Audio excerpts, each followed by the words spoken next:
TNPSC சிலபஸை பொறுத்த வரைக்கும் யூனிட் 5 தமிழ்நாட்டில் வளர்ச்சி நிர்வாகம் அப்படிங்கிறது ரொம்ப முக்கியமான topic. Maximum number of questions அதுல இருந்து கேட்குறாங்க.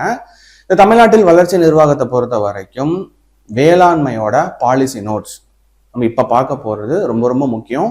ஸோ இந்த பாலிசி நோட்ஸ்ல தமிழ்நாட்டோட ஸ்கீம்ஸ், அதுக்கப்புறம் வேளாண் துறையில என்னென்னலாம் மாற்றம் கொண்டு வர போறாங்க, என்னென்ன திட்டங்கள் அறிவிக்க போறாங்க, இது எல்லாமே நம்ம டீட்டெயிலாக பார்க்க போகிறோம். இது யூனிட் 5ல தமிழ்நாட்டில் வளர்ச்சி நிர்வாகம், அதில் ஃபுல் அண்ட் ஃபுல் கவர் ஆகும்.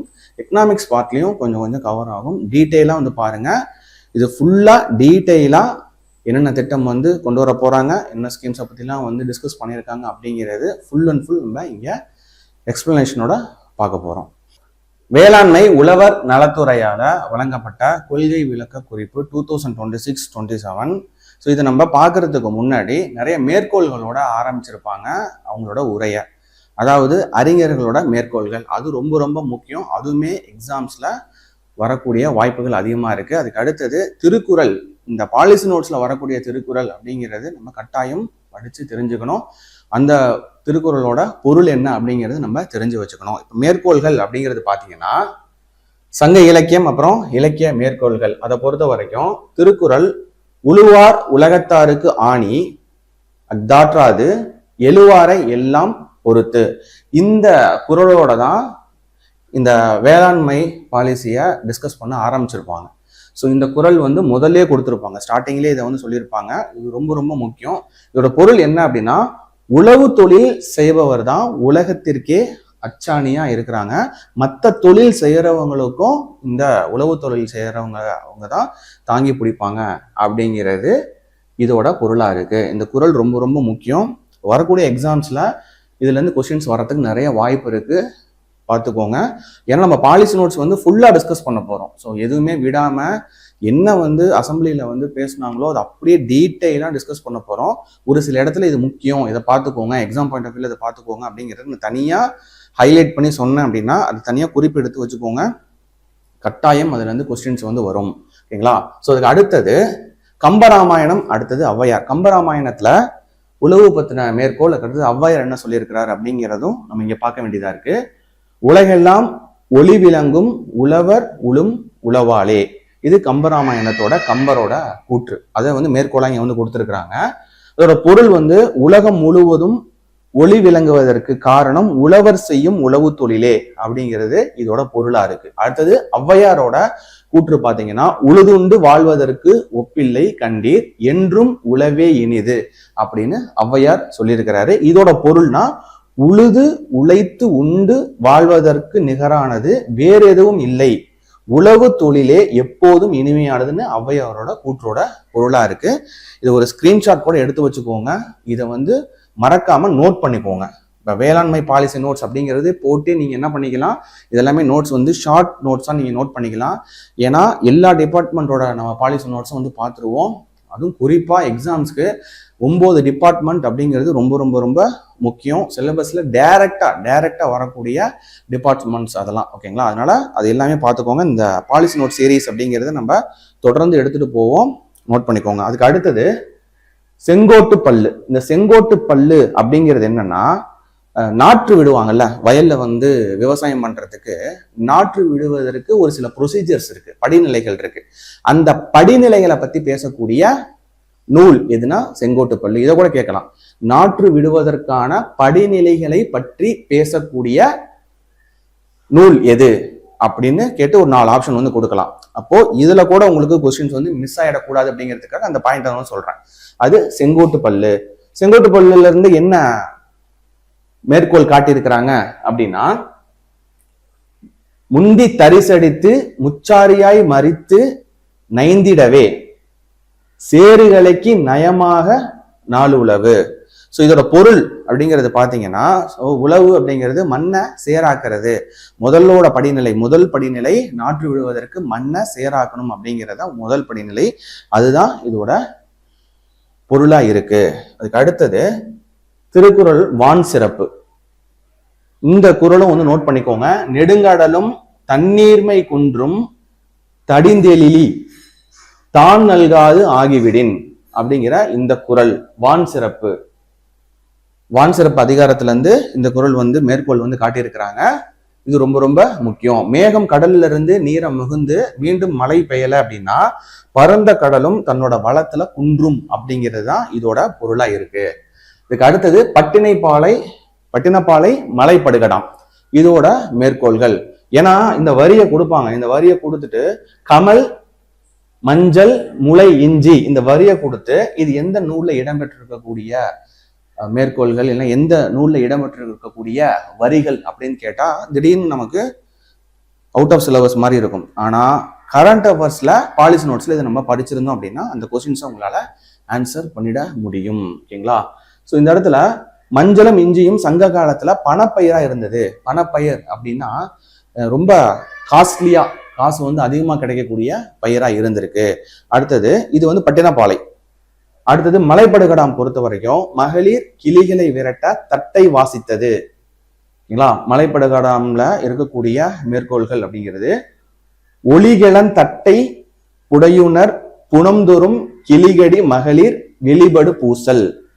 ஓகேங்களா? கிளிகளை விரட்டுறதுக்கு தட்டை வாசிச்சதா அந்த மலைப்படுகாடம்ல சொல்லியிருக்கிறது. வனவிலங்கு பாதுகாப்பு முறைய விவரிக்கும் அடி இது. ஸோ வனவிலங்கு பாதுகாப்பு அப்படிங்கிறது இப்ப ஒரு வேலி போட்டு வச்சிருக்காங்க, நம்ம ஒரு விவசாயம் பண்றோம், அந்த விவசாய நிலத்தை சுத்திரும் ஒரு கரண்ட் வேலியை வந்து நம்ம வந்து வச்சிருக்கிறோம் அப்படின்னா ஒரு யானை வருது, யானை வந்து மின்வேலியில பட்டு செத்து போகுது, இல்லைன்னா வன விலங்குகள் வந்து மின்வேலியை பட்டு செத்து போகுது அப்படிங்கிறது நம்ம நியூஸ்ல எல்லாம் பார்ப்போம். ஏன் மாடுகளே அந்த மின்வேலிகள்ல மாட்டி செத்து போயிடுது. இந்த கோயம்புத்தூர் சைட்ல எல்லாம் வந்து பாத்தீங்கன்னா மேக்சிமம் வந்து வனவிலங்குகள் ஊருக்குள்ள வரும்போது அங்க இருக்கக்கூடிய விவசாய நிலங்கள்ல அந்த வனவிலங்குகள் இறந்து போயிடுது. அப்போ இப்ப இந்த பாலிசி நோட்ஸ்ல காட்டு பன்னி வருது அப்படின்னா காட்டு பன்னியை விரட்டுறதுக்கு ஒரு கெமிக்கல்ஸ் வந்து யூஸ் பண்றாங்க. ஸோ அப்ப இந்த மாதிரி அதை ஏன் இதோட லிங்க் பண்றாங்க அப்படின்னா மலைப்படுகாடாம் அதுல மகளிர் என்ன பண்றாங்க, கிளிகளை வந்து விரட்டுறதுக்கு பழங்களை குத்த வர கிளிகளை தட்டை வாசிச்சு அதை வந்து கிளிகளை வந்து விரட்டி இருக்கிறாங்க. அப்போ அந்த வன விலங்குகளுக்கு பறவைகளா இருக்கட்டும் இல்லைன்னா வந்து மிருகங்களா இருக்கட்டும் அதை எந்த ஒரு சேதாரமும் பண்ணாத அதோட உயிருக்கு அச்சுறுத்தல் இல்லாம எப்படி வந்து விரட்டியிருக்காங்க, அது நம்ம சங்க இலக்கியங்கள்லே இருக்கு அப்படிங்கிறத மேற்கோள் வந்து காட்டியிருக்கிறாங்க. அப்ப இந்த மேற்கோள் இப்ப நம்ம எதை லிங்க் பண்ணணும் அப்படின்னா காட்டு பன்னிய விரட்டுறதுக்கு திரவ நிலைகள்ல இருக்கக்கூடிய கெமிக்கல்ஸை வந்து யூஸ் பண்றாங்க, அந்த ஸ்மெல்லுக்கு அது வராத மாதிரி யூஸ் பண்றாங்க அப்படிங்கிறத நம்ம என்ன பண்ணிக்கணும், இதோட லிங்க் பண்ணிக்கணும். இந்த மாதிரி லிங்க் பண்ணி படிக்கும் போது உங்களுக்கு ஒரு தியரியா, ஒரு மெயின்ஸ் எக்ஸாம் எழுதுறீங்க அப்படின்னா தியரியா எழுதும் போது இந்த மாதிரி சங்க இலக்கியங்களோட அந்த வரிகளை போட்டு எல்லாம் வேற நம்ம போய் தேடி படிக்க வேண்டியதில்லை. இப்போ கரண்ட்ல நடக்கக்கூடிய விஷயம் பாலிசி நோட்ஸ் அதுல இருக்கக்கூடிய வரிகள் தான். இதை எடுத்து நம்ம அந்த விலங்குகளை இப்ப விரட்டுற டெக்னாலஜியோட நம்ம சேர்த்து நம்ம இதை வந்து மென்ஷன் பண்ணோம் அப்படின்னா ஒரு ஏஐ டெக்னாலஜியில் ஏதாவது ஒரு சவுண்டை யூஸ் பண்ணி வெளியில விலங்குகளை துரத்துறதா இருக்கட்டும், அப்படி இல்லைன்னா ஒளியை ஏதாவது எழுப்பி அதை வந்து லைட்டிங் ஒளி இன்னும் சவுண்டு இல்லைன்னா லைட் இல்லைன்னா சவுண்டு அதை எழுப்பி விலங்குகளை விரட்டுறதா இருக்கட்டும், இந்த மாதிரி விஷயங்கள் வந்து கொஸ்டின்ல கேட்கும் போது சங்க இலக்கியங்கள்ல இது வந்து கொடுத்துருக்குறாங்க அப்படிங்கிற இந்த லைனை மென்ஷன் பண்ணி அதோட மிக்ஸ் பண்ணி எழுதுனீங்க அப்படின்னா மற்றவங்களை காட்டிலும் உங்களோட பேப்பர் அப்படிங்கிறது அதிக வெயிட்டேஜ் ஆகும், அதாவது மார்க்ஸ் வந்து கூட வர்றதுக்கு வாய்ப்புகளா இருக்கும். அதனால எல்லாத்தையும் வந்து எழுதிக்கோங்க, நோட்ஸ் பண்ணிக்கோங்க. பிளஸ் அது எதை லிங்க் பண்ணி படிக்கணும், மெயினா வந்து எப்படி லிங்க் பண்ணி படிக்கணும் அப்படிங்கிறத 100% வந்து தெரிஞ்சுக்கோங்க. இந்த ஐடியாஸ் இருந்தால் மட்டுமே போதும். ஸோ படிக்கிறது, மனப்பாடம் பண்ணி படிக்கிறது ஒரு விஷயம், மனப்பாடம் பண்ணி போய் எக்ஸாம்ல எக்ஸிக்யூட் பண்றது ஒரு விஷயம், ஷார்ட்கட் மட்டும் பார்த்துட்டு போய் எக்ஸாம்ல எக்ஸிக்யூட் பண்றது ஒரு விஷயம். இதை தாண்டி ஸோ இப்படி நம்ம ப்ராக்டிக்கலா யோசிச்சு பார்க்கணும், எதோட நம்ம லிங்க் பண்ணி நம்ம எப்படி வித்தியாசப்படுத்துறது, நம்மளை எப்படி வித்தியாசப்படுத்தி காட்டுறது எக்ஸாம்ல அப்படிங்கிற அந்த ஐடியாவை பிடிச்சிட்டீங்க அப்படின்னா ஸோ நீங்க தான் டாப்பர். புரியுதுங்களா? இதை வந்து லேர்ன் பண்ணிக்கோங்க. இந்த மாதிரி வித்தியாசப்படுத்தி எழுதுறத, வித்தியாசப்படுத்தி நம்ம எக்ஸிக்யூட் பண்றத லேர்ன் பண்ணிட்டீங்க அப்படின்னா கண்டிப்பா நீங்க தான் டாப்பரா இருப்பீங்க. அடுத்தது மலைப்படுகடாம். இதுல ஆடவர் காட்டு பன்றிகளை பிடிக்க கல் அடார் பொறி வைத்தது. இதை பத்தி சொல்லக்கூடிய மேற்கோள் வருகிறதுனா விளைவுணம் நிலத்தலின் கலேல் அஞ்சி புலைதோறும் மாட்டிய இருங்கள் அடார் அரும் பொறி. ஸோ காட்டு பன்றியை பத்தி நம்ம பார்ப்போம், அந்த திட்டங்கள்ல வனவிலங்குலேருந்து எப்படி நம்ம சேஃப்கார்ட் பண்ணுறது, நம்ம வேளாண்மை அப்படிங்கிறத பற்றி பேசியிருப்பாங்க. ஸோ அதுக்கு இந்த மேற்கோள்கள் எல்லாமே வந்து கொடுத்துருக்குறாங்க. இப்போ சங்க இலக்கிய மேற்கோள்கள் அப்படிங்கிறது ரொம்ப ரொம்ப ரொம்ப முக்கியமான ஒரு விஷயமா இருக்கு. இது இப்போதைக்கு ஒரு ஸ்கிரீன்ஷாட் கூட எடுத்து வச்சுக்கோங்க. எடுத்து வச்சுட்டு அதுக்கப்புறம் நோட் பண்ணிக்கோங்க. அடுத்து நம்ம பார்க்க போறது ஏர் எழுபது அப்புறம் உளவு கருவிகளோட பாகங்கள் வந்து பார்க்க போறோம். பாலிசி நோட்ஸ்ல மென்ஷன் பண்ணது. ஏர் எழுபதுல சீர்வளரும் மறைவளரும் திரள்வேந்தர் முடிவளரும் பார்வளரும் காராளர் பயிர் வளரும் திறத்தாலே. இந்த கூற்று, இந்த மேற்கோள் எங்கிருந்து எடுக்கப்பட்டது அப்படின்னா ஏர் எழுபதுல இருந்து எடுக்கப்பட்டது. இதை பொறுத்த வரைக்கும் நாட்டின் சீரும் சிறப்பும் மன்னரின் புகழும் வளர்வது உழவரின் பயிர் செழிப்பாலே ஆகும் அப்படிங்கிறது இதோட பொருளா இருக்கு. இந்த வரிகளை கொடுத்து இது எங்கிருந்து கேட்டிருக்காங்க அப்படின்னா ஏர் எழுபது அப்படிங்கிறது நீங்க சொல்றதுக்கு தெரிஞ்சிருக்கணும். இதையும் வந்து நோட் பண்ணிக்கோங்க. அப்புறம் உளவு கருவிகளோட பாகங்கள் தமிழ்ல மென்ஷன் ஆயிருக்கிறது. அது என்னன்னா மேலி, ஊற்றாணி, நுகத்தடி. நுகத்தடி அப்படிங்கிறது இந்த மாடு வந்து இப்போ மாட்டு வண்டி இப்படி இருக்கு, ஓகேங்களா? மாட்டு வண்டி இப்படி இருக்குன்னா ஸோ இந்த இடத்துல வந்து மாடு வந்து இதுல நிற்கும், நடுவில் இங்க நிற்குங்களா, மாடு இங்க நிற்கும். அதுக்கு கழுத்து மேல ஒரு கட்டை மாதிரி போட்டிருப்பாங்கல்ல, ஸோ அதுதான் வந்து இந்த பாட்டை தான் வந்து நுகத்தடின்னு சொல்லுவாங்க. நுகத்தடி, நுகத்துளை, நுகத்தாணி, பூட்டாங்கயிறு, தொடை, கொழுவாணி. அதுக்கு அடுத்தது தாற்றுக்கோள், உளவெருது. தாற்றுக்கோள், உளவெருதுன்னா எருது. இதெல்லாம் வந்து உளவு சம்பந்தப்பட்ட கருவிகள். ஸோ இதுவுமே வந்து மென்ஷன் பண்ணியிருக்கிறாங்க. உளவு சம்பந்தப்பட்ட கருவிகள் எது அப்படின்னு சொல்லி கீழே இதை கொடுத்து கூட இதோட சேர்த்து வேற ஏதாவது கொடுத்து கூட அதை ஃபைண்ட் அவுட் பண்ண சொல்லலாம். இப்படி வேணும் கொஸ்டின்ஸ் வந்து கேட்கலாம். அதுக்கு அடுத்தது திருக்குறள் பாத்தீங்கன்னா கொடை அழி செங்கோல் குடி ஓம்பல் நான்கும் உடையானாம் வேந்தற்கு ஒளி. கொடை அழி செங்கோல் குடி போற்றுதல் ஆகிய நான்கும் நற்பண்புகளையும் உடைய மன்னனே ஒளி பொருந்தியவன் ஆவான். இதோட பொருள். ஸோ நம்ம திருக்குறளும் நம்ம தெரிஞ்சு வச்சிருக்கணும், அதோட பொருளும் கட்டாயமா தெரிஞ்சு வச்சிருக்கணும். அந்த 25 அதிகாரங்கள் 20 அதிகாரங்கள் அப்படிங்கிறது சிலபஸ்ல வந்து கொடுத்துருக்குறாங்க அப்படின்னா ஸோ அதை தாண்டி நம்ம ஜென்ரல் ஸ்டடிஸ் பார்ட்ல திருக்குறள் அப்படிங்கிறது இங்க பாலிசி நோட்ஸ்ல இருக்கிற திருக்குறள்ல ஸ்ட்ராங்கா இருந்தாலே போதும். அடுத்தது டாக்டர் எம்.எஸ். சுவாமிநாதன் அவர் என்ன வந்து சொல்லியிருக்கிறாரு அப்படின்னா, முதல்ல டாக்டர் எம்.எஸ். சுவாமிநாதன் யாரு? ஃபாதர் ஆஃப் கிரீன் ரெவல்யூஷன், பசுமை புரட்சியின் தந்தை அப்படின்னு சொல்லி படிச்சிருப்பீங்க. பசுமை புரட்சியின் தந்தை என அழைக்கப்படுற டாக்டர் எம்.எஸ். சுவாமிநாதன் அவரு if agriculture goes wrong nothing else will have a chance to go right. வேளாண்மை பாதிக்கப்பட்டால் வேற எந்த துறையும் சரியான பாதையில் செல்ல முடியாது அப்படிங்கிறது இவரு சொல்லியிருக்கிறாரு. இந்த கூற்றும் அப்படிங்கிறது ரொம்ப ரொம்ப முக்கியம். ஏன்னா இவரை பத்திலாம் நம்ம ஜெனரல் ஸ்டடீஸ்ல பார்ப்போம். அப்போ இப்ப கரண்ட் அஃபேர்ஸ்ல இது கொடுத்துருக்காங்க அப்படின்னா அதை நம்ம கண்டிப்பா வரும் அப்படின்னு அர்த்தம். இதை நம்ம படிச்சுக்கிறது நல்லது. அடுத்தது துறைவாரியான முக்கிய திட்டங்கள் அப்புறம் கொள்கை குறிப்புகள். கொள்கை குறிப்புகள் அப்படிங்கிறது புரிஞ்சு வச்சுக்கோங்க. ஆனா இதுல திட்டங்கள் அப்படிங்கிறது அதுக்கப்புறம் ஏதாவது பரிசு ஏதாவது அறிவிப்பாங்க, அதெல்லாம் வந்து ரொம்ப முக்கியம். எது முக்கியம் அப்படிங்கிறது நான் சொல்லிட்டே வந்துடுறேன், நீங்க கையோட வந்து பாத்துக்கலாம். தமிழ்நாடு மண்வள பாதுகாப்பு இயக்கம், இதுல இதோட மதிப்பீடு அப்படிங்கிறது 600 கோடியில மதிப்பீடு வந்து கொடுத்துருக்குறாங்க. ஸோ அதை தெரிஞ்சு வச்சுக்கோங்க. ஆனா மண் நல அட்டை அப்படிங்கிறது முக்கியம். 1 லட்சம் விவசாயிகளுக்கு மாநில நிதியில 4 கோடி, 3 லட்சம் விவசாயிகளுக்கு ஒன்றிய மாநில கூட்டு திட்டத்துல அதுல வந்து 6.16 கோடி வழங்கப்படுது மண் நல அட்டைக்கு. அடுத்தது பசுந்தாள் உர விதைகள். பசுந்தாள் உர விதைகளை பொறுத்த வரைக்கும் 1 லட்சம் ஏக்கருக்கு இந்த தக்கை பூண்டு, சணப்பு, கொளிஞ்சி விதைகள் வந்து என்ன பண்ணுவாங்கன்னா விவசாயம் பண்றதுக்கு அந்த நாத்துக்கள்லாம் நடுறதுக்கு முன்னாடி உழவு ஓட்டுவாங்க. அதுக்கு முன்னாடி என்ன பண்ணுவாங்க அப்படின்னா ஒரு சில விதைகள் கொடுப்பாங்க, வேற ஒரு சில செடிகளோட விதைகளை கொடுத்து தண்ணியை தேக்கி வச்சு அந்த விதைகளை நம்ம தெளிச்சு விட்டுட்டா அந்த செடி நல்லா இவ்வளவு தூரம் வளர்ந்துரும். வளர்ந்ததுக்கு அப்புறம் அதை மடக்கி திரும்பி வந்து டிராக்டரை விட்டு உழுது அதுக்கப்புறம் என்ன பண்ணுவாங்கன்னா நாத்து வந்து விடுவாங்க. விதை நாத்தை விட்டுட்டு ஏன்னா அந்த நாத்தை கொண்டு வந்து இங்க நடுவாங்க. அப்படின்னா அந்த இடத்துல விதை நாத்தை வந்து விடுவாங்க. அது எதுக்கு பண்றாங்க அப்படின்னா அதுக்கு அந்த நெல் போடுறதுக்கு முன்னாடி ஒரு சில செடிகள் வளர்ந்தது அப்படின்னா அதோட சத்து வந்து கிடைக்கும், அதிகமா கிடைக்கும் அப்படிங்கிறது ப்ரூஃப் பண்ணது. ஓகேங்களா, அதனாலதான் வந்து அதை வந்து பண்ணுவாங்க. எருக்கஞ்செடியில நிறைய போடுவாங்க, எருக்கு நிறைய போடுவாங்க, வேற இடத்துல இருந்து வெட்டி கொண்டு வந்து போடுவாங்க. இப்பெல்லாம் வந்து அந்த வயல்லையே வந்து ஒரு செடிகளை வந்து இவ்வளவு தூரம் வளர்ப்பாங்க. வளர்த்துட்டு அந்த புளிய இலை மாதிரி இருக்கும், அந்த இலையை பார்த்தீங்கன்னா நிறைய இடத்துல வந்து செடி வந்து வளர்ந்துடும். அதை வந்து மடக்கி திரும்ப வந்து உழவு ஓட்டி திரும்ப வந்து அந்த இடத்துல நாற்று வந்து நடுவாங்க. அதான் அந்த மாதிரி பசுந்தாள் உர விதைகள். அதுக்கு வந்து 1,00,000 ஏக்கருக்கு தக்கைப்பூண்டு சணப்பு கொளிஞ்சி ஏக்கருக்கு 3000 உழவு மானியமும் தராங்க. அடுத்தது இயற்கை உயிர்ம வேளாண்மை.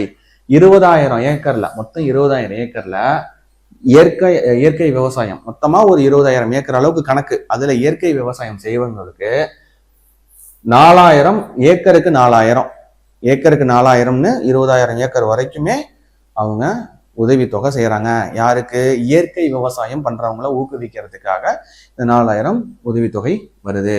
அடுத்தது கார்பன் வர்த்தகம், பசுமை குடில் வாயு. இந்த கிரீன் ஹவுஸ் எஃபெக்ட் அப்படிங்கிறதெல்லாம் பார்த்துருப்பீங்கல்ல. இந்த பசுமை குடில் வாயு இதை வந்து கம்மி பண்றது, இந்த வெளியேற்றத்தை குறைக்க 2,000 ஏக்கர்ல செயல் விளக்கம், அதுக்கு ஒரு 60 லட்சம் ரூபாய் நிதி ஒதுக்கிட்டு இருக்காங்க. இதுல நம்ம முக்கியமா பார்க்கறது என்னன்னா இந்த இயற்கை உயிர்ம வேளாண்மை, அடுத்தது இந்த பசுந்தாள் விதைகள். அடுத்தது உழவர் செயற்கை நுண்ணறிவு ஏஐ திட்டம்.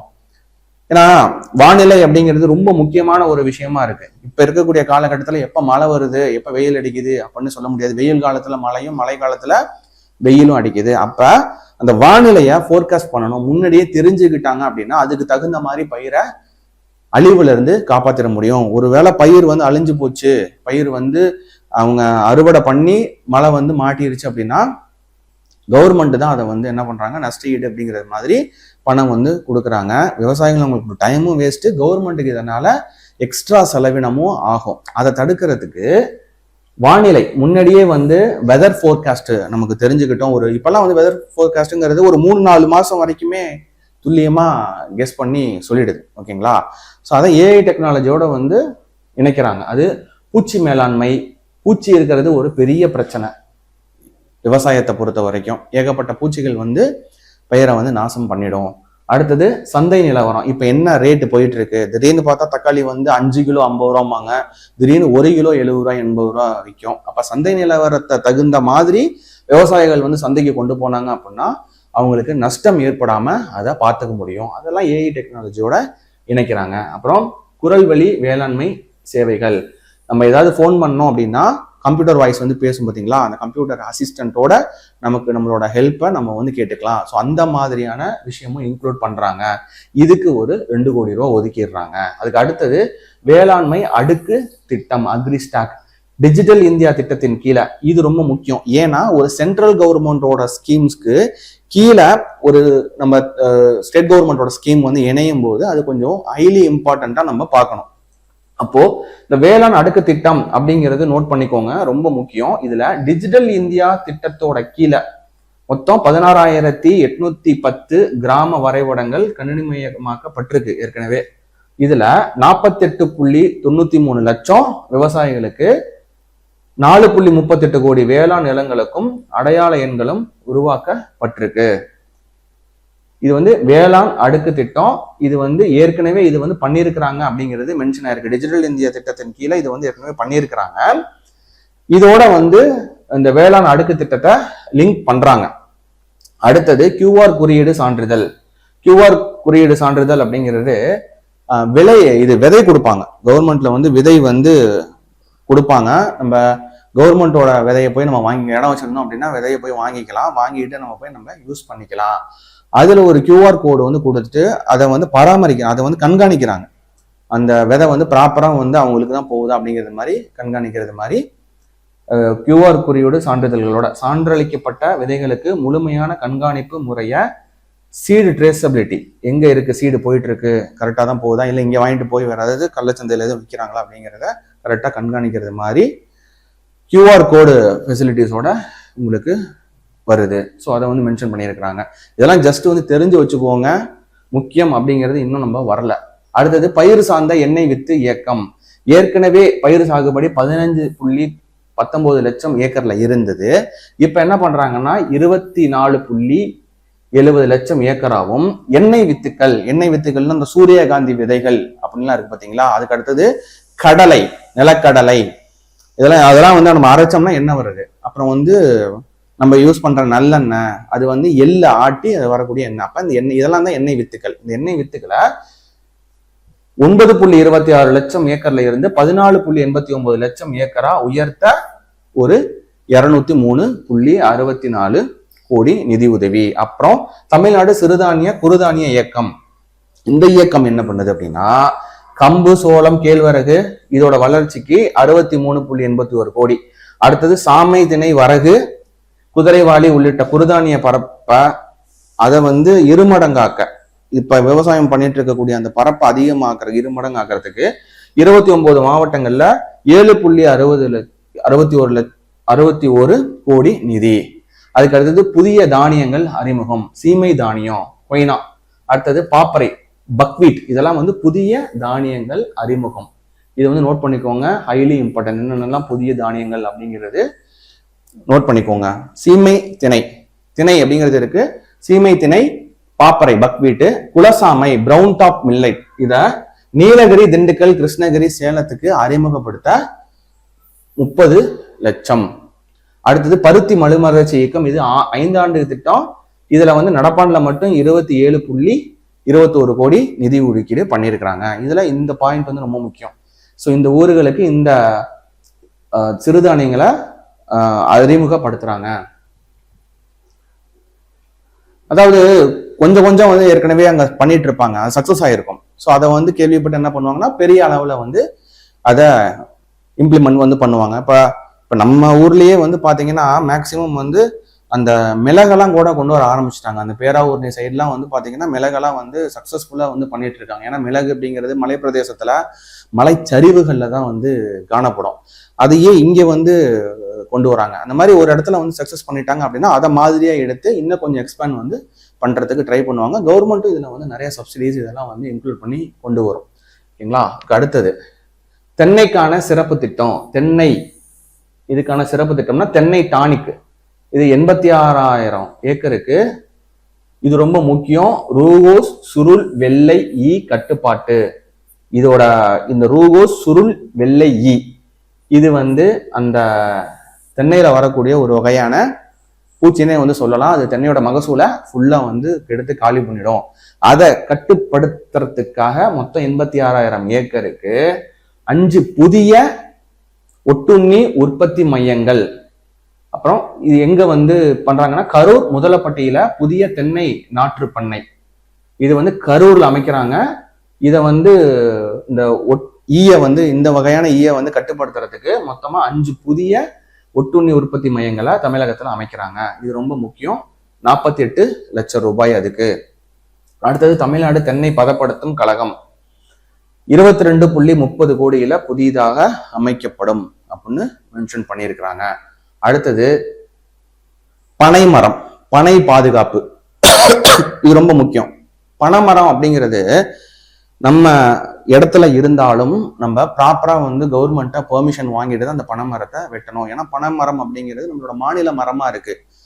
பனைமரம் அப்படிங்கிறது ரொம்ப அண்டர் கிரவுண்ட்ல இருக்கக்கூடிய தண்ணீரை கூட எடுத்து மேல் பரப்புக்கு கொண்டு வரக்கூடிய சக்தி வந்து அதுல இருக்கு. எங்கெல்லாம் பனைமரம் இருக்கோ இந்த பனைமரத்துக்கு பக்கத்துலதான் விவசாயிகள் வந்து போரே வந்து போடுவாங்க. போர்வெல் நம்ம போடணும், போர் போடணும் அப்படின்னா நம்ம இடத்துல எந்த ஒரு மரமும் இல்லைன்னா அவங்களுக்கு வந்து அந்த போர் போடுறவங்களுக்கு கூட கொஞ்சம் குழப்பம் ஏற்படும். ஆனா பனைமரம் இருந்ததுன்னு வச்சுக்கோங்களேன், அந்த பனைமரத்துக்கு பக்கத்துல கண்டிப்பா தண்ணி வாட்டம் இருக்கும் அப்படின்னு சொல்லிட்டு போர் வந்து போட்டுருவாங்க. அந்த அளவுக்கு நன்மை தரக்கூடிய விஷயம் வந்து பனைமரம். அந்த பனைமரம் அப்படிங்கிறது இந்த அழிக்கிறதுல இருந்து காப்பாத்துறதுக்காக இப்பயே வந்து பர்மிஷன் வாங்கிட்டு தான் வெட்டுறது மாதிரி இருக்கு. இப்ப பனை மரங்களை வெட்டுவதை முறைப்படுத்த மேலும் மாவட்டம் மற்றும் வட்டார குழுக்கள் அமைக்கிறாங்க. அப்புறம் கூடங்கள், பயிற்சிகள், மதிப்பு கூட்டப்பட்ட பொருட்கள். பனை மரத்துல இருந்து எப்படி வந்து நிறைய பொருள் கிடைக்கும். அதாவது யானை இருந்தும் 1000 பொன், யானை இறந்தும் 1000 பொன்னு சொல்லுவாங்கல்ல, அதே போலதான் பனைமரம் அப்படிங்கிறது ஒரு பனைமரம் இருக்கும் போதும் 1000 நன்மையை கொடுக்கும், அது இறந்தாலும் அது 1000 நன்மையை கொடுக்கும். அந்த அளவுக்கு ஒரு நிறைய பொருட்கள் அதுல இருந்து எடுக்க முடியும், மதிப்பு கூட்டி நிறைய எடுக்க முடியும். ஓலையில இருந்து, அந்த பெட்டியில இருந்து ஏகப்பட்ட கைவினை பொருட்கள் வந்து செய்ய முடியும்.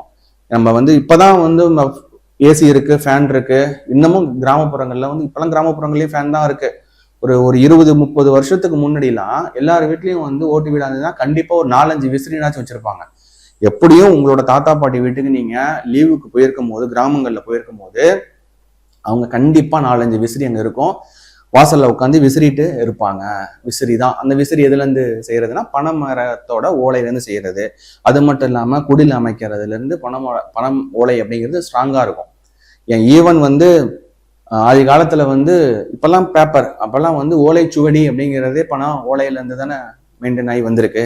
அப்ப பனைமரம் அப்படிங்கிறது அந்த அளவுக்கு வந்து ஒரு நமக்கு ஏகப்பட்ட பொருட்களை வழங்கக்கூடிய மரமா இருந்திருக்கு. அதான் பனைமரம் மதிப்பு கூட்டப்பட்ட பொருட்கள் தயாரிக்கும் கூடங்கள் அமைக்கிறாங்க. பனை விதைகள், அப்புறம் விநியோகம், அப்புறம் பனை ஓலை பொருட்கள் தயாரிக்கிறதுக்கான பயிற்சி, இதுக்காக 2.10 கோடியில செயல்படுத்தப்படும் மென்ஷன் பண்ணியிருக்காங்க. இதுல ஏகப்பட்ட விஷயம். பனைமரத்தை பத்தி பேசினா உங்களுக்கு பேசிக்கிட்டே இருக்கலாம். ஏன்னா பனைமரம் அப்படிங்கிறது டக்குன்னு வந்து மேல வளர்ந்துராது, வச்சு சின்ன கண்ணாவே இருக்கும். அந்த அளவுக்கு வந்து எவ்வளவு அடியில தண்ணி இருந்தாலும் அந்த அளவுக்கு வந்து அது வந்து உறிஞ்சி மேல கொண்டு வரக்கூடிய அந்த தன்மை அந்த பனைமரத்துக்கு உண்டு. அதுக்கு அடுத்தது ஆராய்ச்சியை துரிதப்படுத்துதல். தூத்துக்குடி கிள்ளிக்குளம் பனை ஆராய்ச்சி நிலையத்துல குட்டை பனை குறித்து ஆராய்ச்சியை துரிதப்படுத்துறது. ஏன்னா தென்னை மரத்துல வந்து நெட்ட மரம் குட்டை மரம் இருக்கு. ஏன்னா ஒரு தென்னை மரம் வச்சோம் அப்படின்னா 20 வருஷத்துல காய்க்கக்கூடிய மரமும் இருக்கு, இப்ப 2 வருஷத்துல காய்க்கக்கூடிய மரமும் கொண்டு வந்துட்டாங்க. அதுல பனைமரம் அப்படிங்கிறது அது வந்து வளர்ந்து அது வந்து ஒரு மகசூல் தரதோ இல்லை அடுத்தவங்களுக்கு வந்து ஏதாவது பொருட்கள் வந்து இந்த பழமோ இல்லை அது சம்மந்தப்பட்ட விஷயம் தரதுக்கோ வந்து உங்களுக்கு நாட்கள் ஆகுது. இதுவே குட்டை மரம் அப்படிங்கிறது வச்சுட்டோம் அப்படின்னா எப்படி தென்னை மரத்தை வச்சு வளர்த்து அவங்கவுங்க வந்து அவங்கவுங்க இடத்துலயே வந்து தென்னை மரத்தை வச்சிருவாங்க, அந்த மாதிரி குட்டை மரம்னா ஒரு 2 வருஷத்துல 3 வருஷத்துலயே அதுல இருந்து கிடைக்கும், நம்ம வந்து ஈல்டு எடுத்துக்கலாம் அப்படின்னா மக்கள் வந்து அதை சீக்கிரமா என்ன பண்ணுவாங்கன்னா 2-3 வருஷத்துலயே கிடைக்குதா, சரி தென்னை மரம் மாதிரி எதையும் ஒன்று வச்சு விடுவோம் அப்படின்னு சொல்லிட்டு வருவாங்க. அதுக்காக தான் இந்த பனைமரம், இந்த குட்டை பனை ஆராய்ச்சி 2-3 வருஷத்துலயே கிடைக்கிறது மாதிரி, மகசூல் கிடைக்கிறது மாதிரி அதுக்கு ஆராய்ச்சி நிலையம் அமைக்கிறது வந்து பாத்தீங்கன்னா தூத்துக்குடி கிள்ளிக்குளம் பனை ஆராய்ச்சி நிலையம். இதுல குட்டை பனை குறித்த ஆராய்ச்சிகளை துரிதப்படுத்துறது, இருக்கிறத துரிதப்படுத்துறாங்க. இந்த விஷயத்தையும் பண்றதா மென்ஷன் பண்ணியிருக்கு. இது ரொம்ப முக்கியம். பனை பாதுகாப்பு அப்படிங்கிறது ரொம்ப முக்கியம். ஏன்னா நம்ம மாநில மரமா வர்றதுனால பனை பத்தின இன்ஃபர்மேஷன் அப்படிங்கிறது எங்க வந்தாலும் நீங்க பாத்துக்கிறது மாதிரி இருக்கும். ஸோ அதுக்கு அடுத்தது வனவிலங்கு பயிர் சேத தடுப்பு அப்புறம் உள்கட்டமைப்பு. வனவிலங்கு பயிர் சேத தடுப்பு அப்புறம் உள்கட்டமைப்பு. இதை பொறுத்த வரைக்கும் காட்டுப்பன்றி சேத தடுப்பு நான் ஏற்கனவே சொன்னேன் பாத்தீங்களா, மேற்கோள்கள் ஸ்டார்டிங்லயே. ஸோ அதுதான் இங்க வருது. TMAU உருவாக்கிய திரவ வடிவ காட்டுப்பன்றி விரட்டி, இது 14,000 ஏக்கர்ல மானியத்துல வழங்கப்படும் மென்ஷன் பண்ணியிருக்காங்க. திரவ வடிவத்தில் இருக்கக்கூடிய லிக்விட் கெமிக்கல் மூலியமா காட்டுப்பன்றியோட தாக்குதல் இருந்து, ஏன்னா கிழங்கெல்லாம் போட்ட மரவள்ளி கிழங்கு அப்படின்னா அந்த காட்டுப்பன்றி வந்து விரும்பி சாப்பிடும். மரவள்ளி கிழங்கு வந்து விவசாயம் பண்றாங்க அப்படின்னா அது வந்து காட்டுப்பன்றி என்ன பண்ணும்னா அந்த கிழங்கு நோண்டி எடுத்துட்டு போயிடும். அது போக கடலையா இருக்கட்டும் இந்த மாதிரி இருக்கக்கூடியதெல்லாம் நோண்டி எடுத்துடும். இதை விரட்டுறதுக்கு திரவ வடிவுல காட்டுப்பன்றி விரட்டியை வந்து யூஸ் பண்றாங்க. அது எத்தனை ஏக்கர்னா 14,000 ஏக்கர்ல மானியத்துல வழங்குறாங்க. இதுதான் நம்ம மேற்கோள்லையும் பார்த்துருந்தோம். ஓகேங்களா, மேற்கோள்லையும் பார்த்தது இதுதான். அடுத்தது சூரிய சக்தி மின்வேலி. இப்ப மின்வேலி அமைச்சு காட்டு மிருகங்கள் வந்து இறந்து போயிடுது, அது ஹை வோல்டேஜ் வந்து கொடுத்துட்றாங்க. அந்த மாதிரி கொடுக்க கூடாது. அது ஓரளவுக்கு பயமுறுத்துற அளவுக்கு தான் வோல்டேஜ் வந்து கொடுக்கறது மாதிரி இருக்கணும். ஸோ அதுக்கு சூரிய சக்தியில மின்வேலி அமைக்கிறது.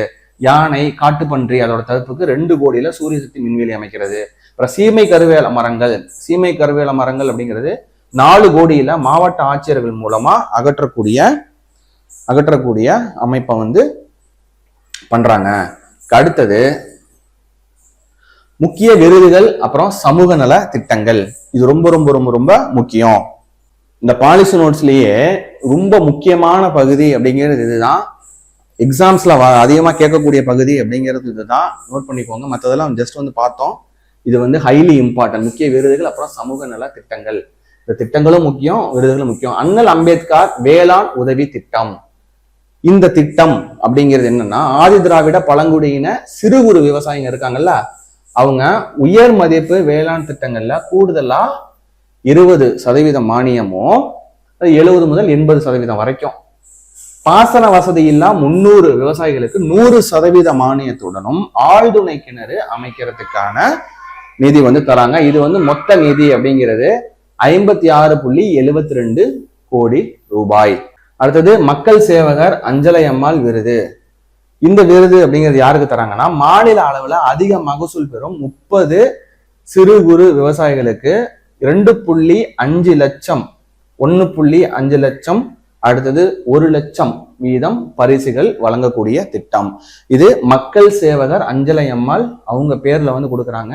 இந்த விருது அப்படிங்கிறது ரொம்ப முக்கியம், இந்த திட்டம் அப்படிங்கிறது ரொம்ப முக்கியம், வந்து நோட் பண்ணிக்கோங்க. அதுக்கு அடுத்தது வெற்றி விவசாயி விருது. இந்த வெற்றி விவசாயி விருது யாருக்கு தராங்கன்னா, மாவட்ட அளவுல 9 பயிர்கள்ல அதிக மகசூல் எடுப்போருக்கு 50,000 மற்றும் 25,000 பரிசும் கொடுக்குறாங்க. அடுத்தது நம்மாழ்வார் விருது. சிறந்த 5 இயற்கை விவசாயிகளுக்கு தலா 2 லட்சம் ரொக்க பரிசு. இந்த விருது அப்படிங்கிறது ரொம்ப முக்கியம். அஞ்சலை அம்மாள் விருது, அதுக்கு அடுத்தது வெற்றி விவசாயி விருது, அடுத்தது நம்மாழ்வார் விருது. இந்த 3 விருது முக்கியம். இந்த பார்த்த திட்டம் அப்படிங்கிறது ரொம்ப முக்கியம், இதை வந்து பார்த்துக்கோங்க. அடுத்தது வெற்றி இல்லத்தரசி வீட்டு தோட்டம். ஸோ இது வந்து ரொம்ப முக்கியம். வெற்றி இல்லத்தரசி வீட்டு தோட்டம் இது என்ன அப்படின்னா, நகர்ப்புறத்துல சிட்டியில இருக்கக்கூடிய அடுக்கு மாடிகள் அப்புறம் கிராமங்கள்ல இருக்கக்கூடிய செங்குத்து தோட்டம் அமைப்பு, இதுக்கு நீரியல் தோட்டம் அமைக்க 10 லட்சம் கோடி ஒதுக்குறாங்க. தளிர்கீரைகள் திட்டம். தளிர்கீரைகள்னா என்ன? Micro Green's. ஸோ இப்பெல்லாம் வந்து ரொம்ப ஃபேமஸா போயிட்டு இருக்குது. வந்து நம்ம பயிர்களை வந்து சின்னதா வளர்த்து இது கொஞ்சம் வளர்ந்தோடையுமே அதை வந்து நம்ம பயிரா சாப்பிட்றதை விட அந்த மாதிரி கீரையா சாப்பிடும் போது அதோட ஊட்டச்சத்து அப்படிங்கிறது நமக்கு அதிகமா கிடைக்குது அப்படிங்கிறது ப்ரூஃப் பண்ணியிருக்காங்க. ஸோ அதை வந்து இங்க இன்க்ளூட் பண்ணியிருக்காங்க பாருங்க. தளிர்கீரைகள் திட்டம் இது ரொம்ப முக்கியம். சென்னை, கோவை, திருச்சியில 20,000 மைக்ரோ கிரீன்ஸ் தொகுப்புகள் விநியோகம். இதுக்கு 1.20 கோடி. அடுத்தது வெற்றி வான்மகள் திட்டம். வான்மகள் திட்டம் அப்படிங்கிறதுனா ட்ரோன் பைலட் ட்ரைனிங். ட்ரோன் வச்சு இப்ப உரம் வந்து பூச்சி மருந்து அடிக்கிறது இண்டிவிஜுவலா போய் அடிச்சிட்டு இருந்தாங்க. இப்ப ட்ரோன் மூலியமா பூச்சி மருந்தை தெளிக்க ஆரம்பிச்சுட்டாங்க. ஸோ அந்த ட்ரோன் பைலட் ட்ரைனிங் தான் வான்மகள் திட்டம் அப்படின்னு சொல்றாங்க. மொத்தம் 50 நபர்களுக்கு, ஆண் பெண் இருபாலரும் சேர்ந்து 500 நபர்கள். அதுல 100 மகளிர் அப்படிங்கிறது கண்டிப்பா இருக்கணும். 100 மகளிர் வந்து கண்டிப்பா இருக்கணும். 100 மகளிர் உட்பட ட்ரோன் பைலட் பயிற்சி பெற்ற 50 மகளிருக்கு 50% மானியத்துல ட்ரோன்கள் தராங்க. இது ரொம்ப முக்கியம். வெற்றி வான்மகள் திட்டம். அடுத்தது தமிழ்நாடு விவசாயிகளின் வருமான மேம்பாட்டு ஆணையம். தமிழ்நாடு விவசாயிகள் வருமான மேம்பாட்டு ஆணையம். இந்த ஆணையம் வந்து சென்னையில 23 கோடி மதிப்பீட்டுல தலைமையிடமா கொண்டு அமைக்கப்படும் அப்படின்னு மென்ஷன் பண்ணியிருக்கிறாங்க. அடுத்தது நம்மாழ்வார் உயிர்ம வேளாண்மை பட்டய கல்லூரி. 15 கோடியில தமிழ்நாட்டுல கும்பகோணம் பக்கத்துல இருக்கக்கூடிய இடம் தான் வந்து சாக்கோட்டை. தஞ்சாவூர் மாவட்டம் கும்பகோணம் பக்கத்திலே இருக்கக்கூடிய இடம் தான் சாக்கோட்டை. அங்க வந்து அமைக்கிறாங்க. 15 கோடியில அமைக்கப்படும் அப்படின்னு மென்ஷன் பண்ணியிருக்காங்க. அது தமிழ்நாடு தளிர்கீரைகள் திட்டம். ஏற்கனவே வந்து பார்த்தாச்சு. 7 முதல் 21 நாட்கள், அதாவது ஒரு பயிர் வந்து ஒரு வளர்றது வந்து ஒரு 7 நாள்ல பெருசா கீரையை வளராம ஒரு 7 நாள்ல இருந்து 21 நாளுக்குள்ள இருக்கக்கூடிய அந்த கீரைகள்ல சத்துகள் வந்து ரொம்ப அதிகமா இருக்கு. வயதுடைய இளம் நாற்றுகள் முதிர்ந்த செடியை விட 40 மடங்கு அதிக ஊட்டச்சத்து கொண்டது. இது சென்னை, கோயம்புத்தூர், திருச்சி போன்ற நகரங்கள்ல 20,000 தொகுப்புகள் வழங்கப்படும். இது 1.20 கோடி. ஏற்கனவே பார்த்ததுதான். இந்த டேஸ் அப்படிங்கிறது ரொம்ப முக்கியம், அதனால நீங்க நான் தனியா கொடுத்துருக்கேன். 7 முதல் 21 நாட்கள் இருக்கக்கூடிய அந்த கீரைகள் அப்படிங்கிறது ரொம்ப ஊட்டச்சத்து மிகுந்ததா இருக்கு. அடுத்தது கடற்கரையோர தோட்டக்கலை திட்டம், blue green horticulture park. So இதை பொறுத்த வரைக்கும் கடலோர மாவட்டங்கள்ல உவர் நீருக்கு மேலே இருக்கக்கூடிய நன்னீர், கீழே ரொம்ப அதிகமா நுண்ணிட்டோம் அப்படின்னா உப்பு தண்ணி வந்துடும். அதுக்கு மேலே இருக்கக்கூடிய கொஞ்சம் ஃபர்ஸ்ட்லயே வந்து நன்னீர் வரும். அந்த நன்னீரை பயன்படுத்தி நன்னீர் சேமிப்பு கிணறுகள், கிணறுக்கு அதிகபட்சமா 1.50 லட்சம் வந்து மானியம் வந்து தராங்க. அதை அமைச்சு மிளகாய் அப்புறம் கொத்தமல்லி சாகுபடியா ஊக்குவிக்கிறாங்க. இது ரொம்ப முக்கியம். அடுத்தது ஒருங்கிணைந்த வேளாண் இயந்திர வாடகை வணிக மையம். 25 லட்சம் மதிப்புல 50 மையங்கள் அமைக்கப்படும். இதுல SC ST பெண்கள் தொழில் முனைவோர் அப்புறம் வேளாண் பொறியியல் பட்டதாரிகளுக்கு 75% மானியமோ, இதர தொழில் முனைவோருக்கு 50% மானியமோ, மொத்தம் 8.18 கோடி நிதி இதுக்காக ஒதுக்கி இருக்கிறாங்க. ரொம்ப முக்கியம் அப்படின்னா அந்த கடற்கரையோர தோட்டக்கலை திட்டம் அப்படிங்கிறது, இந்த திட்டம் அப்படிங்கிறது ரொம்ப முக்கியம். அதுக்கு அடுத்தது சந்தை இடையீட்டு திட்டம். சந்தை இடையீட்டு திட்டம் அப்படிங்கிறது தக்காளி அப்புறம் வெங்காயம் இது போன்ற காய்கறிகளை ஸ்டோர் பண்ணி வைக்க முடியாது, அதனால சீக்கிரமா அழுகி போயிடும். அதனால அதிகமா விளைஞ்சதுன்னா கம்மியான விலைக்கும், கம்மியா விளைஞ்சதுன்னா அதிகமான விலைக்கும் கொடுக்கறது மாதிரியான சூழ்நிலை ஏற்படுது. அதை எப்படி சரி பண்ணலாம் அப்படிங்கிறதுக்காக ஒரு 4.26 கோடியில நிதி ஒதுக்கி இந்த விலை வீழ்ச்சியை தடுக்கிறதுக்கும் தமிழ்நாடு வேளாண்மை விற்பனை வாரியத்தின் மூலமா அந்த விலை வீழ்ச்சியை தடுக்கிறதுக்காக இந்த 4.26 கோடி அப்படிங்கிறது ஒதுக்குறாங்க. அடுத்தது வேளாண் வணிக வழிகாட்டு மையம். ஸோ வேளாண்மை தொடர்பான சந்தேகங்கள், அதுக்கு அடுத்தது நம்ம ஏதாவது லோன் எது போடணும் அப்படின்னா ஒரு கைடன்ஸ் நமக்கு ப்ராப்பராக இருக்கிறது கிடையாது. எங்கே போய் யாரை பார்க்கணும் அப்படிங்கிறது நமக்கு தெரிய மாட்டேங்குது. அதுக்கு சென்னையில் 50 லட்சம் நிதி ஒதுக்கீட்டில் தொழில்நுட்ப தகவல்கள், கடன் இணைப்பு, அப்புறம் திட்ட அறிக்கை தயாரிக்க வழிகாட்டுறதுக்கு மையம் நிறுவப்படும் அப்படிங்கிறது மென்ஷன் பண்ணியிருக்கிறாங்க. அடுத்தது பயிர்க்கழிவு அப்புறம் கோழிக்கழிவு மேலாண்மை. நாமக்கல், சேலம், கரூர் இங்கதான் கோழி பண்ணை அப்படிங்கிறது அதிக அளவுல இருக்கு. அங்கிருந்து நமக்கு அதிக அளவுல முட்டை நமக்கு மட்டும் இல்லாம இந்திய அளவுல அப்புறம் வெளிநாடுகளுக்கும் ஏற்றுமதி ஆகுது. ஸோ இப்ப இந்த கோழி கழிவுகள் அப்படிங்கிறது நிறைய தேங்கி போயிடும். அதை உலர்த்தி மறுசுழற்சி பண்ணி அது உரமாவோ ஏதோ பண்ணிக்கலாம். ஸோ அதுக்கு 1 கோடி ரூபாயில ஆராய்ச்சி மேற்கொள்ளப்படும் சொல்லியிருக்காங்க. அது எங்க அப்படின்னா சந்தியூர் வேளாண் அறிவியல் நிலையத்துல அந்த ஆராய்ச்சி மேற்கொள்ளப்படும் அப்படின்னு சொல்லியிருக்காங்க. அடுத்தது ஏற்றுமதிக்கான நவீன தொழில்நுட்ப மையங்கள்.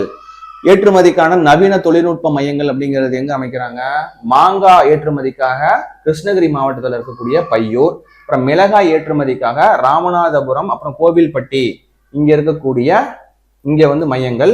அதுக்கு அடுத்தது ஈரோடுல இருக்கக்கூடிய பவானி சாகர், அதுல மஞ்சள், ஏன்னா மஞ்சள் உற்பத்தி, மஞ்சள் நகரம் அப்படிங்கிறது ஈரோடு, மஞ்சள் உற்பத்தி அப்படிங்கிறது அதிக அளவுல இருக்கக்கூடிய ஈரோடு, பவானி சாகர்ல அதை அமைக்கிறாங்க. இதெல்லாம் நவீன தொழில்நுட்ப மையங்கள் அமைக்கிறாங்க. எக்ஸ்போர்ட் டெக்னாலஜி ஹப்ஸ் அமைக்கக்கூடிய இடங்கள். இதை நோட் பண்ணிக்கோங்க. அதுக்கு அடுத்தது புதிய விதை சுத்திகரிப்பு நிலையங்கள். இந்த சேலத்துல இருக்கக்கூடிய சங்கவல்லி, தூத்துக்குடியில இருக்கக்கூடிய கிள்ளிக்குளம், அப்புறம் விழுப்புரத்துல இருக்கக்கூடிய இருவேல்பட்டு, இந்த இடங்கள்ல 250 மெட்ரிக் டன் சேமிப்பு கிடங்கு அமைக்கிறதுக்கு பிளான். அடுத்தது குளிர்பதன கிடங்கு. குளிர்பதன கிடங்கு அப்படிங்கிறது காஞ்சிபுரம், திருச்சிராப்பள்ளி, தூத்துக்குடி ஆகிய துறைமுகம் விமான நிலையங்களுக்கு அருகில 500 மெட்ரிக் டன் கொள்ளளவில் அமைக்கப்படும் குளிர்பதன கிடங்கு அப்படிங்கிறது சொல்லியிருக்கிறாங்க. அடுத்தது மண்டல மையங்கள். இந்த TN அபாக்ஸ் மண்டல மையங்கள் திருச்சிராப்பள்ளி அப்புறம் கோயம்புத்தூர்ல 78 லட்சத்துல உருவாக்கம். நாகப்பட்டினம், தேனி, நாமக்கல், திருவள்ளூர், ஈரோடு, ராமநாதபுரம், திண்டுக்கல், கிருஷ்ணகிரி இந்த இடத்துல 8 விதை பரிசோதனை நிலையங்களுக்கு NABL அங்கீகாரம். இந்த TN அபாக்ஸ் அப்படிங்கிறது வேளாண் உற்பத்தி பண்ணக்கூடிய பொருட்களை, வேளாண்மையில கிடைக்கக்கூடிய பொருட்களை பேக்கேஜிங் பண்ணி, ப்ராப்பரா பேக்கேஜிங் பண்ணி அதை மார்க்கெட்டிங் கொண்டு போற அளவுக்கு அந்த ட்ரைனிங்ஸ்லாம் அங்க கொடுத்துட்டு இருக்கிறாங்க. ஸோ அதை பற்றின இன்ஃபர்மேஷன் தான் அது. இந்த TN அபாக்ஸ் அப்படிங்கிறது இந்த மண்டல மையங்கள். அதுக்கு அடுத்தது சிறு சாகுபடி திட்ட விவரங்கள். இதுல இந்த மக்காச்சோள உற்பத்தி மேம்பாட்டு திட்டம் இது ரொம்ப முக்கியம். மக்காச்சோளம் அப்படிங்கிறது 2 விதத்துல பயன்படும். ஒன்று கோழி தீவனத்துக்கு அது பயன்படும். மக்காச்சோளம் அப்படிங்கிறது கோழி தீவனத்துக்காக போகும். இன்னொன்று பாத்தீங்கன்னா எத்தனால் தொழிற்சாலைகள், ஓகேங்களா, அதுல இருந்து எத்தனால் உற்பத்தி பண்ண முடியும். அதனால எத்தனால் தொழிற்சாலை.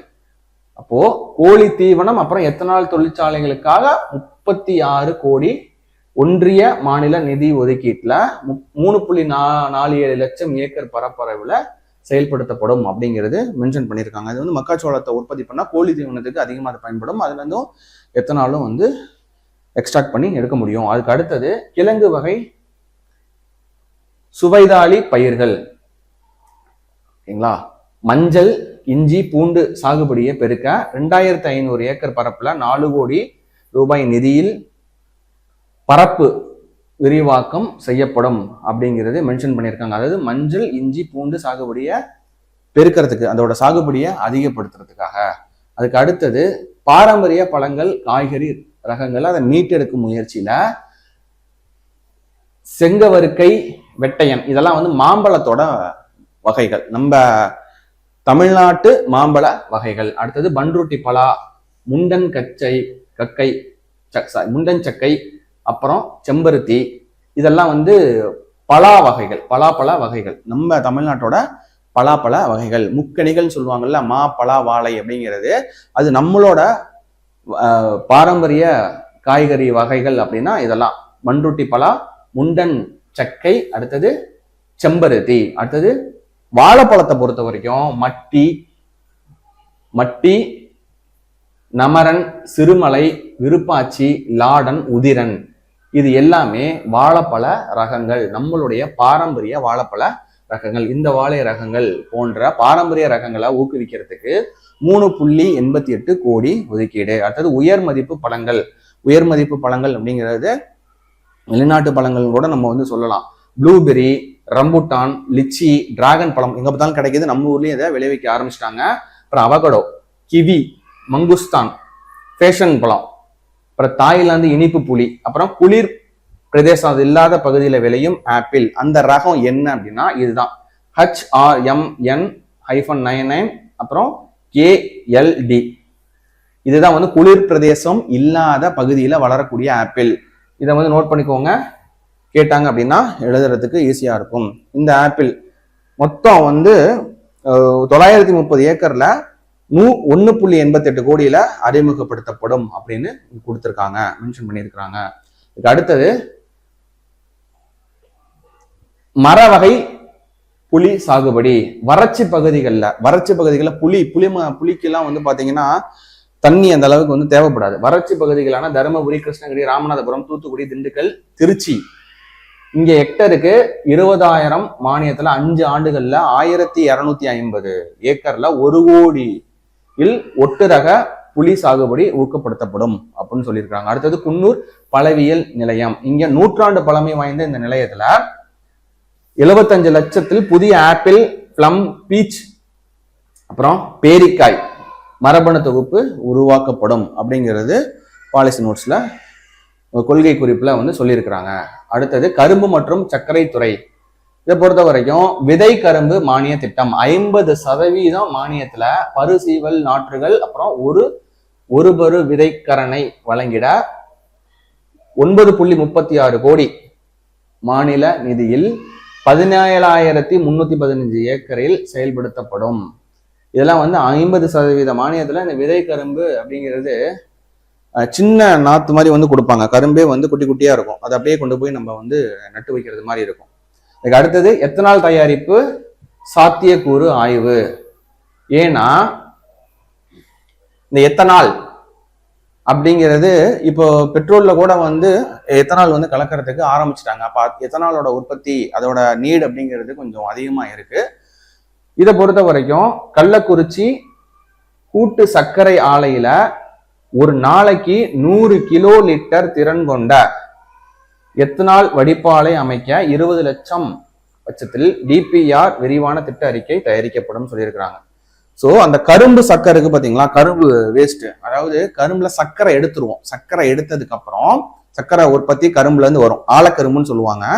அந்த கரும்புல இருந்து ஜீனியை வந்து பிரிச்சு எடுப்பாங்க. அது போக வந்து மொலாசிஸ் அப்படிங்கிறது ஒன்று கடைசியா வந்து ஒரு லிக்விட் ஒன்று பிளாக் கலர்ல இருக்கும். அது வந்து இப்போ உரமா கூட எல்லா இடத்துலையும் வந்து பயன்படுத்த ஆரம்பிச்சிட்டாங்க.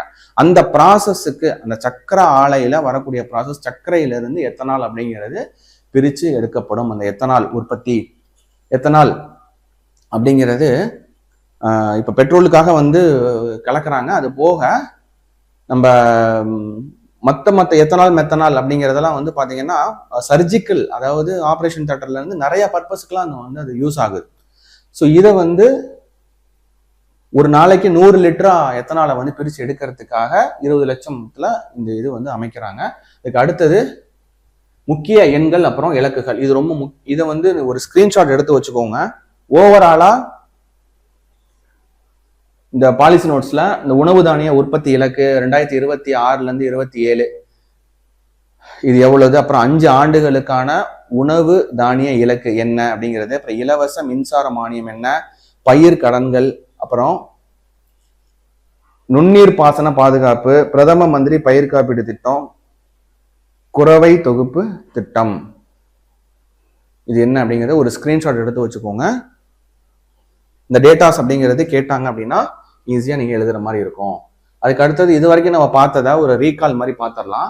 தமிழ்நாடு மண்வள பாதுகாப்பு இயக்கம், அடுத்தது உழவர் செயற்கை நுண்ணறிவு திட்டம், பயிர் மற்றும் எண்ணெய் வித்து தன்னாட்சி இயக்கம், தமிழ்நாடு குறுதானிய இயக்கம், இதெல்லாம் வந்து ஒரு இயக்கமா மென்ஷன் பண்ணி அதுல வந்து என்னன்னா கொடுத்துருப்பாங்க. தென்னை இயக்கம், பனை இயக்கம் அப்படிங்கிறது பார்த்தோம் பார்த்தீங்களா. இதெல்லாம் வந்து ஓவர்வியூ. அதாவது இது வரைக்கும் பாலிசி நோட்ஸ்ல ஃபுல் அண்ட் ஃபுல் கிட்டத்தட்ட வந்து ஒரு 95 பேஜ் இருந்ததுன்னு நினைக்கிறேன். அந்த 95 பேஜையும் உங்களுக்காக பிரித்து உங்களுக்கு ஒரு நோட்ஸ் மாதிரி நான் எடுத்து கொடுத்துருக்கிறேன். இதில் ஹைலைட்ஸ் அப்படிங்கிறது இதுதான். அப்புறம் பருத்தி மறுமலர்ச்சி இயக்கம், அண்ணல் அம்பேத்கர் வேளாண் உதவி திட்டம் ரொம்ப முக்கியம்னு நம்ம பார்த்தோம். வெற்றி வான்மகள் திட்டம், ட்ரோன் பைலட் ட்ரைனிங்கு, தமிழ்நாடு தென்னை பதுப்படுத்தும் கழகம், அடுத்தது தமிழ்நாடு விவசாயிகள் வருமான மேம்பாட்டு ஆணையம், நம்மாழ்வார் உயிர்ம வேளாண்மை கல்லூரி, இது முக்கியம். அடுத்தது வேளாண்மை நுண்ணறிவு, அப்புறம் சந்தை மகத்துவ மையம், விருதுகள் நினைவூட்டல். என்னென்ன விருதுகள் அப்படிங்கிறது என்ன பார்த்தோம். மக்கள் சேவகர் அஞ்சலை அம்மாள் விருது, சிறுதானிய மகசூல் அதிகமா பெறவங்களுக்காக. அடுத்தது வெற்றி விவசாயி விருது, மாவட்ட அளவிலான மகசூல் அதிகமா எடுக்கிறவங்களுக்காக. நம்மாழ்வார் விருது, சிறந்த இயற்கை விவசாயிகளுக்கு தலா 2 லட்சம் வழங்கப்படும் அப்படிங்கிறது நம்ம சொல்லியிருந்தோம். இதோட இந்த பாலிசி நோட்ஸ் அப்படிங்கிறது கம்ப்ளீட்டாக முடியுது. இது வந்து யூனிட் 5ல தமிழ்நாட்டில் வளர்ச்சி நிர்வாகத்துக்கு ரொம்ப ரொம்ப முக்கியம்.